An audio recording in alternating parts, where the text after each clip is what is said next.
दोस्तों नमस्कार। महाराष्ट्र की राजनीति शिवसेना के हाथ से निकल चुकी है।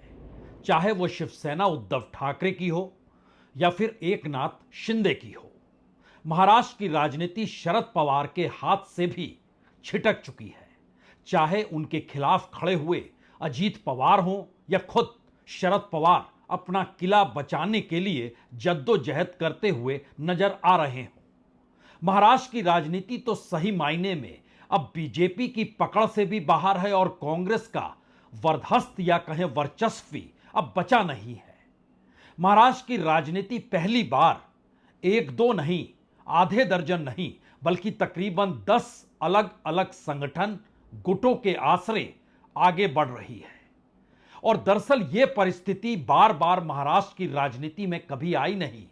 1995 में यानी तकरीबन 30 बरस पहले ऐसी राजनीति महाराष्ट्र में आई जरूर थी। उस दौर को याद कीजिएगा तो उस वक्त शरद पवार और सुधाकर राव नाइक दो अलग अलग गुट पनप गए थे और दोनों गुटों के आमने सामने से ज्यादा इनके बागी उम्मीदवार चुनाव मैदान में थे। और पहली बार महाराष्ट्र की राजनीति में 3000 से ज्यादा इंडिपेंडेंट कैंडिडेट 1995 में चुनाव लड़ते हैं। और जानकर हैरत नहीं होनी चाहिए कि इंडिपेंडेंट जीत कर जो आए उनकी संख्या तकरीबन 46 थी, 46। 1995 का हम जिक्र कर रहे हैं।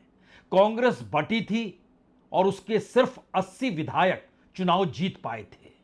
वहीं दूसरी तरफ शिवसेना और बीजेपी मिलकर लड़े थे, लेकिन यह दोनों भी बहुमत तक पहुंच नहीं पाए और बहुमत से कम इन्हें लगभग 7-8 विधायक और चाहिए थे। और वो इंडिपेंडेंट विधायक जीत कर आए और 5 बरस के बाद वो कुछ विधायक उसमें बनकर कांग्रेस में भी शामिल हुए, कुछ एनसीपी में भी गए, कुछ शिवसेना में भी गए। लेकिन सवाल 30 बरस पुरानी राजनीति को आज दोबारा खंगालने की जरूरत क्यों आन पड़ी है। दरअसल महाराष्ट्र की राजनीति में अलग अलग गुट, वो आप कह सकते हैं महायुति कह सकते हैं, महाविकास अघाड़ी कह सकते हैं। इस दौर में आप राज ठाकरे की पार्टी महाराष्ट्र निर्माण सेना को भी याद कर सकते हैं। इस दौर में आप प्रकाश अंबेडकर की पार्टी उसको भी याद कर सकते हैं, वंचित समाज को भी याद कर सकते हैं। आप परिवर्तन महाशक्ति के तौर पर जो 3 अलग अलग नेता संभाजी राजे छत्रपति हैं, बच्चू कडू हैं या राजू शेट्टी हैं, उनको भी याद कर सकते हैं। इस दौर में आप मराठा रिजर्वेशन की लड़ाई लड़ने वाले मनोज जरांगे को भी याद कर सकते हैं। और महाराष्ट्र की राजनीति में यह भी 30 बरस के बाद मौका आया है तकरीबन इन तमाम पार्टियों के बीच में से 150 ऐसे बागी उम्मीदवार मैदान में हैं जो कल नाम वापस लेंगे या नहीं लेंगे या किन्हें मनाया जाएगा, ये सारी चीजें अटकलों के बीच है। लेकिन निर्दलीय उम्मीदवारों के पीछे जो लोग खड़े हैं वो नहीं चाहते हैं कि निर्दलीय उम्मीदवार बैठ जाए। और जानकर हैरत नहीं होनी चाहिए कि बीजेपी का बागी एकनाथ शिंदे की शिवसेना को चुनौती देने के लिए भी मैदान में है और शिवसेना यानी एकनाथ शिंदे का बागी वह चुनौती देने के लिए अजीत पवार को तैयार है। अजीत पवार का बागी एकनाथ शिंदे की शिवसेना को चुनौती देने को तैयार है। और दूसरी तरफ कांग्रेस का बागी उद्धव ठाकरे की शिवसेना को चुनौती दे रहा है। तो शिवसेना से निकले हुए बागी वो शरद पवार को भी चुनौती दे रहे हैं और कांग्रेस को भी दे रहे हैं। यह एक ऐसी परिस्थिति के भीतर तमाम बड़े प्रमुख राजनीतिक दलों को लेकर जो सवाल अब अटक गया है वो दरअसल 50 सीटों का है। 50 सीट कोई कम नहीं होती है। 288 सीटों में से 144-145 बहुमत का आंकड़ा है।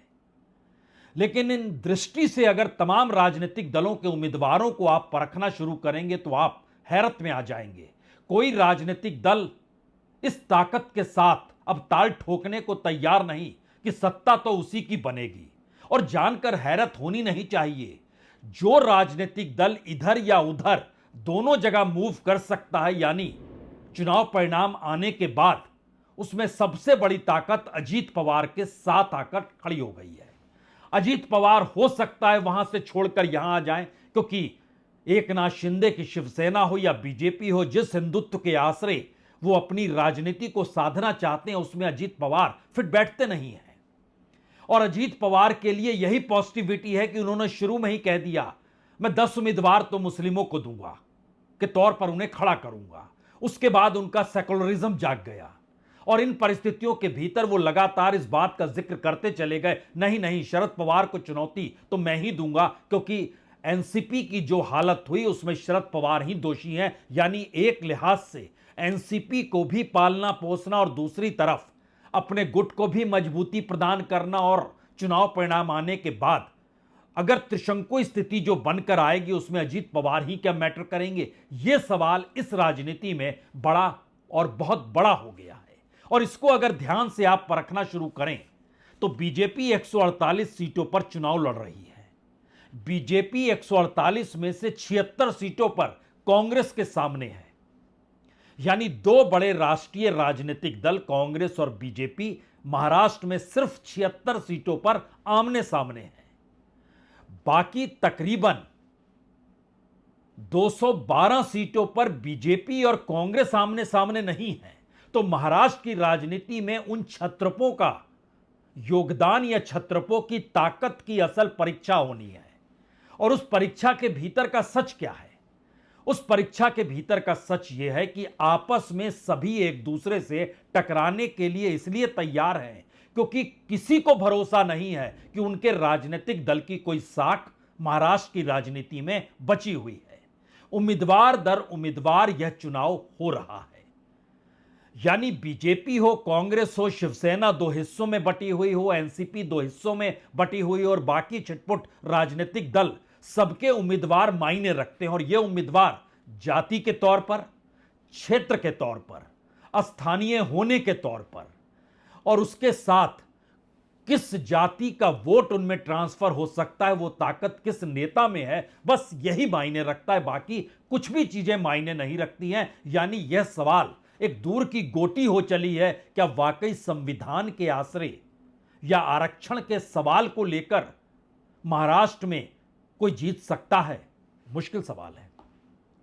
महाराष्ट्र के भीतर की बेरोजगारी, किसानों के सामने मुश्किल, क्या कोई पॉलिटिकल पार्टी इन मुद्दों के आश्रय चुनाव जीत सकती है? मुश्किल सवाल है। जो लाडली बहना के नाम पर या बेरोजगारी भत्ता के नाम पर या योजनाओं के जरिए या नागपुर से मुंबई तक जो एक सड़क बनाने की बात थी उसको लेकर या अलग अलग परियोजनाओं के आश्रय क्या कोई चुनाव जीत सकता है? मुश्किल बात है। आसान बात यह है कि जिस उम्मीदवार की साख जिस क्षेत्र में है और अगर पॉलिटिकल पार्टी जिससे वो ज्वाइन किए हो उसने टिकट उसको नहीं दिया तो फिर उसने बगावत कर दी और वह उम्मीदवार के तौर पर खड़ा हो गया। और उसे यह भरोसा है कि जिस दौर में महाराष्ट्र की राजनीति में 10 राजनीतिक दल टकराते हुए दिखाई दे रहे हैं और खास तौर से 6 राजनीतिक दल तो आमने सामने खड़े हैं, क्योंकि कोई कहने की स्थिति में नहीं है कि हम इनके भी साथ हैं। उसका एक उदाहरण देख लीजिए, तब बातें और समझ में आएंगी। इस दौर में जो महायुति यानी बीजेपी, एकनाथ शिंदे और अजीत पवार की पार्टी है, बीजेपी के 19 ऐसे निर्दलीय उम्मीदवार मैदान में हैं जो सीधे तौर पर शिवसेना और एनसीपी को चुनौती दे रहे हैं, यानी अजीत पवार को चुनौती दे रहे हैं। कुछ अपनी ही पार्टी को चुनौती भी दे रहे हैं।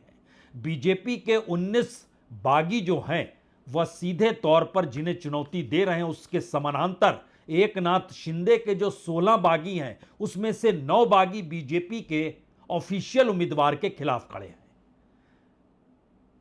अब एक सवाल यह है कि 9 कॉन्स्टिट्यूएंसी में जहां पर शिवसेना बीजेपी के खिलाफ खड़ी है और दूसरी तरफ बीजेपी के 19 बागी जो हैं वह जब सीधे तौर पर चुनौती देते हुए और किसी को नहीं बल्कि शिवसेना के खिलाफ 10 सीटों पर आमने सामने है, यानी शिवसेना एकनाथ शिंदे के 9 उम्मीदवार बीजेपी के खिलाफ, बीजेपी के 10 बागी एकनाथ शिंदे के खिलाफ, बीजेपी के 9 बागी अजीत पवार के खिलाफ, अजीत पवार के 3 बागी शिवसेना के खिलाफ, अजीत पवार के 4 बागी बीजेपी के खिलाफ, अब इसमें जरा समझने की कोशिश कीजिए कितनी सीटें उस दायरे में आकर खड़ी हो गई, क्योंकि 36 बागी ऑफिशियली ताकतवर हैं। बीजेपी, शिवसेना और एनसीपी के, एनसीपी का 1 बागी, शिवसेना के 16 बागी और बीजेपी के 16 बागी ऑफिशियली ताकतवर हैं। जहां जहां वो खड़े हैं तो 36 सीटों पर आमने सामने टकराव की परिस्थिति आकर खड़ी हो गई है महायुति के बीच में। लेकिन सवाल है कि महाअघाड़ी भी इससे अछूता नहीं है।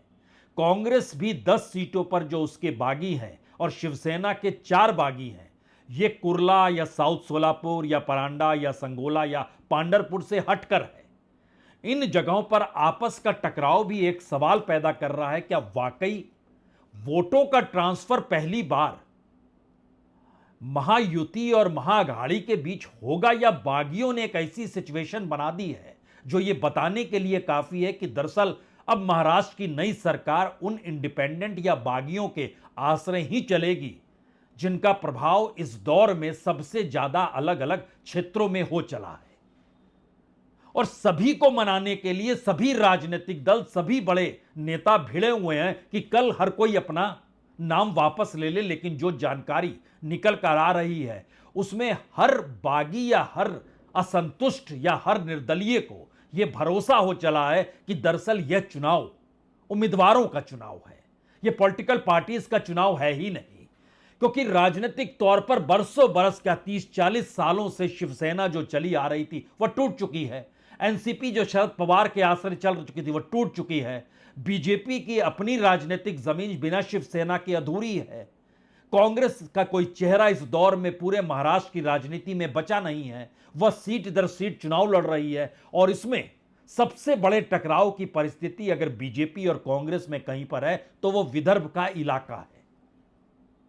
तो विदर्भ के इलाके और इलाके दर इलाकों की परिस्थिति को परखने से पहले एक क्षण के लिए जरा सोचिए नवाब मलिक, जिन पर बीजेपी ने आरोप लगाया कि ये दाऊद से जुड़े हुए व्यक्ति हैं और हम सबूत देंगे दीपावली के बाद। दीपावली बीत गई, सबूत आया नहीं। नवाब मलिक की बेटी भी चुनाव लड़ रही है और यह कहकर वो लड़ा रहे हैं कि देखिए मुसलमानों में महिलाओं को कहते हैं उनको पढ़ने लिखने नहीं दिया जाता है, वो तो आर्किटेक्ट है, लॉ की हुई है और अब वो जाती है और वो चुनाव लड़ रही है तो वह तो चुनाव जीत जाएगी। लेकिन एक ऐसी स्थिति जरूर है, मुकाबला इस बार ऐसा है जो सबको फंसा चुका है और वह उम्मीदवार चुनाव जीतेगा जिसकी साख होगी। और इन सारी परिस्थितियों में चूंकि नवाब मलिक अजीत पवार की पार्टी से जुड़े हैं तो अजीत पवार के हाथ में सत्ता की चाबी होगी, ये कहने से वो कतराते नहीं हैं। है कि महाराष्ट्र में कांटे का मुकाबला है, स्पष्ट बहुमत किसका हो जाएगा आज कहा नहीं जा सकता। या कोई भी एक दल या 2 दल मिलकर सरकार नहीं बनाएंगे, 3-3 दलों का गठबंधन है, दोनों तरफ से 3-3 दल हैं, छोटे दल भी 2-4-5 इधर हैं, 2-4-5 उधर है, तो एकदम कांटे का मुकाबला है। और निश्चित रूप से बिना अजीत पवार की मर्जी के कोई भी सरकार नहीं बन पाएगी। लेकिन 2019 में कौन किसके साथ था, कौन कहाँ चला गया, महाराष्ट्र में कौन सा नेता कब किस पार्टी में चला जाएगा, कौन सा पार्टी का नेता दूसरी पार्टी में चला जाएगा, आया राम गया राम, कांग्रेसी भाजपाई हो जा रहा है, भाजपाई कांग्रेसी बन जा रहा है। जो कल तक भाजपाई थे वो राष्ट्रवादी कांग्रेस में चले आए। तो जिस तरह की चीज़ें हैं, क्या होगा जो 2019 में किसी ने प्रेडिक्ट किया था कि इस तरह का एक अलग प्रयोग हो सकता है। चीज़ें नतीजे के बाद कुछ भी हो सकती है, लेकिन अजीत पवार उसमें एक की रोल अदा करेंगे, हमें विश्वास है। दरअसल अजीत पवार पश्चिमी महाराष्ट्र में पूरे तरीके से संघर्षरत हैं कि हर हाल में शरद पवार की राजनीतिक जमीन वहां से खिसक कर उनके पास आ जाए। इसीलिए सबसे ज्यादा सीटों का टकराव आपस में एनसीपी का कहीं पर है तो वो पश्चिमी महाराष्ट्र है। लेकिन हमें लगता है कि 2 राष्ट्रीय पॉलिटिकल पार्टी बीजेपी और कांग्रेस महाराष्ट्र की राजनीति में विदर्भ के भीतर से बात आज शुरू करनी चाहिए, क्योंकि विदर्भ की 62 सीटें हैं और जहां बीजेपी और कांग्रेस टकरा रही है पूरे महाराष्ट्र में जिन 76 सीटों पर, उसमें से आधी सीटें तकरीबन 36 सीटों पर वह विदर्भ में ही आमने सामने खड़ी है। और बीजेपी को इसका एहसास है कि 2014 के चुनाव में वह 44 सीटें 62 में से जीती थी तो वो सत्ता में आ गई, लेकिन 62 सीटों में से सिर्फ 29 सीट 2019 में जीत पाई तो लड़खड़ाने लगी। और अब लोकसभा के चुनाव में भी उसका सुपड़ा साफ करते हुए, सुपड़ा साफ तो मत कहें, 2 सीटें उसने जीती जरूर है, उसमें एक नागपुर के नितिन गडकरी की भी सीट है लोकसभा की, लेकिन उसके बावजूद भी विदर्भ के भीतर वह जिन विधानसभा क्षेत्रों में आगी रही वो कुल सीट 18 ही है।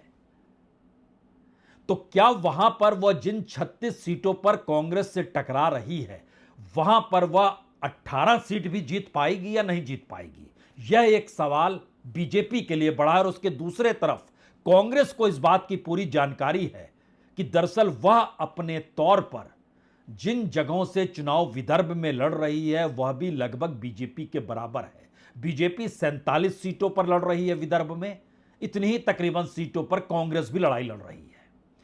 और इसके बाद की परिस्थिति इसलिए नाजुक है क्योंकि यहां के जो मुद्दे और जो जाति समीकरण के आश्रय और राष्ट्रीय मुद्दे हैं वो इसका केंद्र है। केंद्र इस लिहाज से क्योंकि किसानों का सवाल, विदर्भ के भीतर किसान बेल्ट सबसे बड़ी है और किसान जिसके पक्ष में गया उसकी जीत पर एक मुहर लगती है। इसके बाद दलित, मुस्लिम और कुणबी वोट जो कि बीजेपी के खिलाफ गया लोकसभा के चुनाव में, कांग्रेस के पक्ष में गया, कांग्रेस के अनुकूल परिस्थिति बन गई। इसके ठीक समानांतर एक तीसरी परिस्थिति भी इस दौर में उभरी है। चूंकि बाबा साहब अम्बेडकर की जमीन रही है, नागपुर में उन्होंने 1956 में धर्म परिवर्तन किया, दलितों की बड़ी तादाद वहां पर मौजूद है जो संघर्ष के रास्ते चलती है। इसीलिए इन परिस्थितियों में पहली बार आरक्षण और संविधान का सवाल कांग्रेस उठाए उससे पहले बीजेपी ने उठाना शुरू कर दिया। और बीजेपी के नेता बावनकुले वहीं से आते हैं, विदर्भ से आते हैं, फडणवीस भी वहीं से आते हैं, गडकरी भी वहीं से आते हैं विदर्भ से, बावनकुले जो प्रदेश अध्यक्ष है वह भी वहीं से आते हैं। अब वो आरक्षण के सवाल पर राहुल गांधी को घेर रहे हैं और ये समझते हुए घेर रहे हैं कि 3 दिनों के बाद राहुल गांधी अपनी संविधान न्याय यात्रा की शुरुआत जो कर रहे हैं वो नागपुर से कर रहे हैं। और कांग्रेस इस बात को जानती है कि विदर्भ को अगर बचा लिया, इस किले को बचा लिया, तो फिर कम से कम वो अपनी अघाड़ी के बीच में सबसे बड़े राजनीतिक दल के तौर पर बनी रह सकती है। अन्यथा ये किला अगर बट गया या ढह गया तो फिर कांग्रेस के हाथ में कुछ नहीं बचेगा। विदर्भ सबसे महत्वपूर्ण है। नाना पटोले भी विदर्भ से ही आते हैं जो कांग्रेस के प्रदेश अध्यक्ष हैं। यह परिस्थिति बहुत साफ तौर पर बतलाती है कि संविधान, आरक्षण, किसान, बेरोजगारी, जाति समीकरण में दलित और कुणबी समाज, ये सारी चीजें मायने जो रख रही है विदर्भ की राजनीति के भीतर, उसमें बीजेपी क्यों आरक्षण का सवाल उठा रही है? क्योंकि राहुल गांधी ने ये कहा है कि इस देश में आरक्षण की जरूरत नहीं है। महामानव डॉक्टर बाबा साहेब आम्बेडकर जी ने दिया हुआ आरक्षण, जो हमारे देश को मोदी जी ने आगे लेके जाने का प्रयास किया है, संविधान से दिया हुआ आरक्षण SC ST OBC का, मोदी जी ने कहा है जब तक मोदी जी और भारतीय जनता पार्टी तब तक आरक्षण रहेगा। लेकिन राहुल गांधी कहते हैं इस देश को आरक्षण की जरूरत नहीं है। तो महाराष्ट्र की OBC, SC ST और जिन जिन को आरक्षण मिलता है वो सारी जनता राहुल गांधी को घर का रास्ता बताएगी और नागपुर में भी हम उनका बहिष्कार करेंगे। वैसे बीजेपी के बागी शिवसेना एकनाथ शिंदे की जो है उसके भी खिलाफ है और विदर्भ में भी है। बुल्ढाना में बीजेपी के उम्मीदवार निर्दलीय तौर पर ऑफिशियल एकनाथ शिंदे की उम्मीदवारी के खिलाफ चुनाव मैदान में है। सिर्फ विदर्भ का ही जिक्र क्यों करें, अलीबाग का इलाका, करजा जो रायगढ़ जिले में आता है, वहां से हैं, जालना से हैं, बोरीवली से हैं। यानी शिवसेना के खिलाफ बीजेपी के उम्मीदवार अपने ही सहयोगी के खिलाफ चुनाव मैदान में हैं। लेकिन इसका एक दूसरा हिस्सा भी समझना चाहिए। दूसरी तरफ एकनाथ शिंदे जो शिवसेना के असल चेहरे के तौर पर और मुख्यमंत्री के तौर पर हैं, उनके खिलाफ कांग्रेस ने जिस उम्मीदवार को उतारा, उस उम्मीदवार के खिलाफ कांग्रेस का एक दूसरा उम्मीदवार चुनाव मैदान में आकर खड़ा हो गया, जिसने तय कर दिया कि एकनाथ शिंदे की चुनाव में जीत तय हो जाए। और यह इसलिए भी बड़ा महत्वपूर्ण है, यह कोपरी पाड़वी का जो इलाका है, जहां से ठाणे का इलाका, जहां से एकनाथ शिंदे चुनावी मैदान में हैं, यहां यह समझना होगा कि यहां पर कांग्रेस ने केदार दीघे को दिया। दीघे इसलिए लेके आया क्योंकि दीघे शिवसेना के नेता थे और दीघे की पहचान एकनाथ शिंदे अपने नेता के तौर पर करते हैं। आनंद दीघे जिसका हम जिक्र कर रहे हैं, तो जानबूझ के कांग्रेस ने केदार दीघे को दिया। लेकिन कांग्रेस के एक दूसरे नेता मनोज शिंदे वह चुनाव मैदान में उतर गए और यह सोचकर उतर गए कि शिंदे के खिलाफ शिंदे को खड़ा होना चाहिए था, दीघे क्यों खड़ा हो गया। तो राजनीतिक तौर पर बड़े नेताओं को बचाने का काम भी निर्दलीय उम्मीदवार कई जगहों पर करते हैं, जो एक मैसेज होता है कि दरअसल हम किसके साथ आने वाले वक्त में हो जाएंगे, पहले आप चुनाव तो जीत जाइए।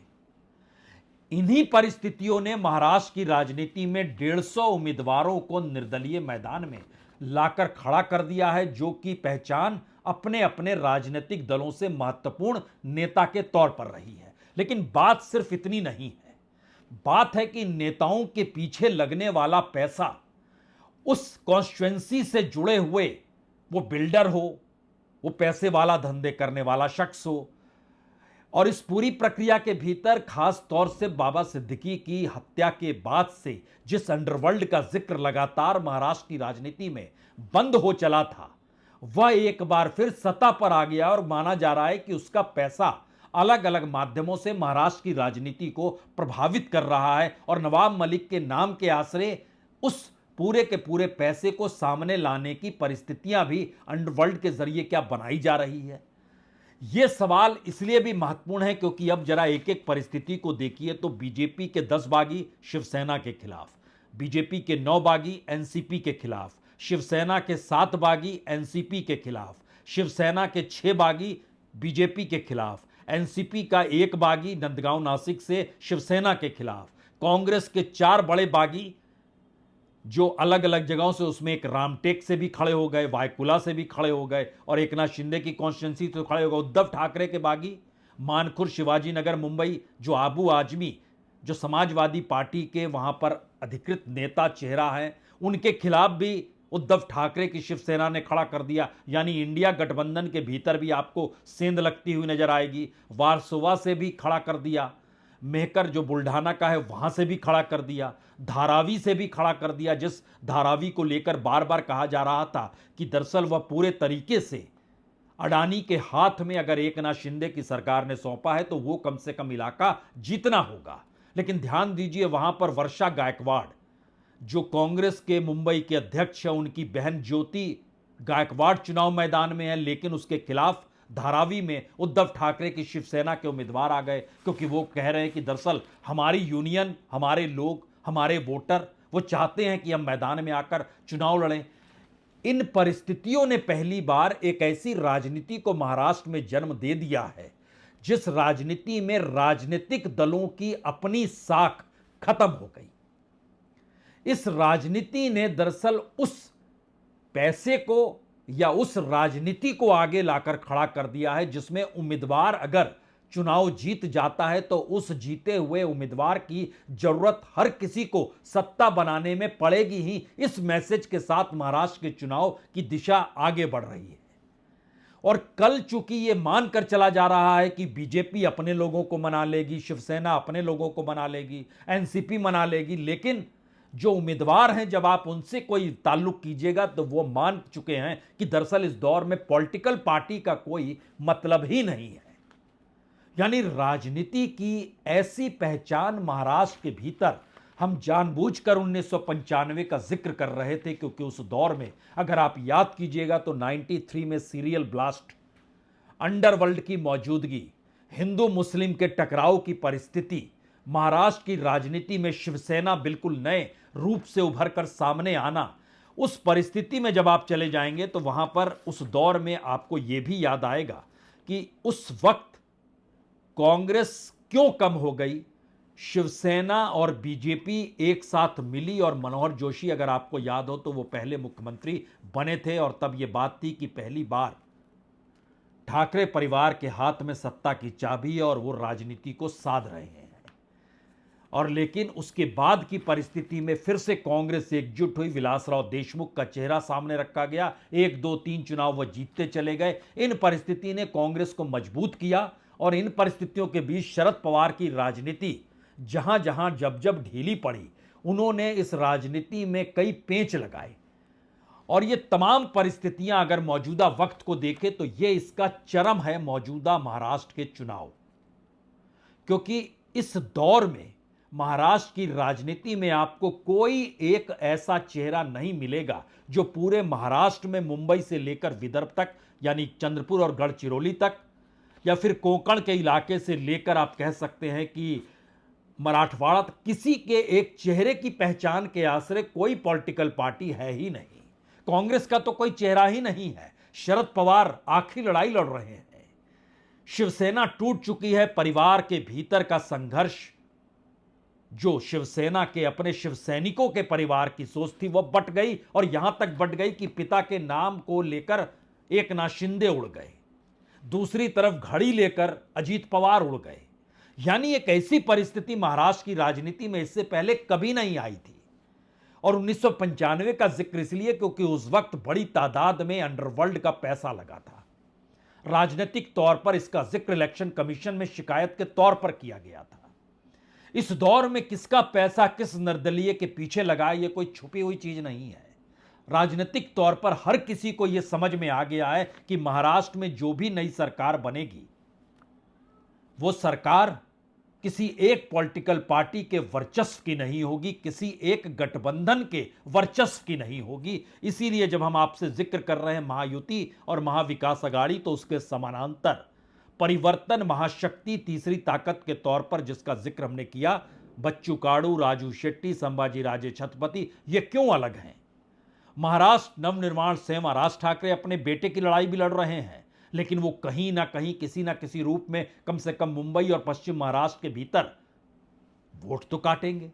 किसके वोट काटेंगे और किसको मदद मिलेगी?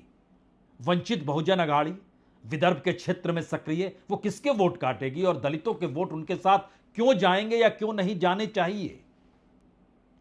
ये सारे सवाल मौजूदा राजनीति में इसलिए बड़े हो गए क्योंकि बड़े बड़े चेहरे, बीजेपी के गोपाल शेट्टी, भुजबल के भतीजे समीर भुजबल, एक और वसंतराव नाइक के पड़पोते यायती नाइक भी करंजा से मैदान में हैं। उनको टिकट नहीं दिया गया। वो चाहते थे कि उनको मिल जाए टिकट, शरद पवार की पार्टी से उन्हें नहीं मिला।